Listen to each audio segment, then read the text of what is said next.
So this is my hair when I wake up in the morning. I do not sleep with a cap on. I sleep on a satin pillow. And I am going to show you how I moisturize my hair or revive it every morning. But before I do that, I am going to prep my face with some water because I do all of my routines at night, shower and, you know, cleaning my face and all of that. And I'm going to moisturize. This is a $5 product at Walmart. So I don't go crazy on skincare. I just like to keep it simple.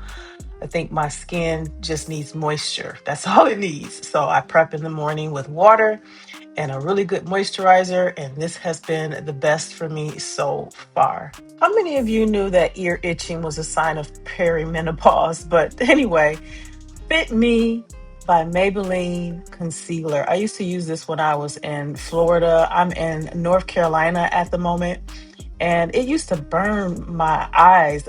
I don't even know how to explain it, but it doesn't do that anymore. I don't know what is the difference. Maybe the formula is different in Florida compared to where I'm at now, but this is the makeup that I put on when I know I'm not leaving the house. I just like to have a fresh face for my Zoom calls because I work my business in a nomadic lifestyle.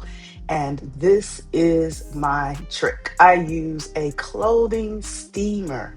It's a handheld steamer I got from Amazon years ago, and this has been the best kept secret for keeping my locks moisturized. Now, I do this every day for a short period of time, and then sometimes I'll move over to doing it maybe like once or twice out of the week because it can be a lot harsher on your hair if you just let it air dry. So I'm going to show you something that I do immediately after it to keep the moisture in my hair.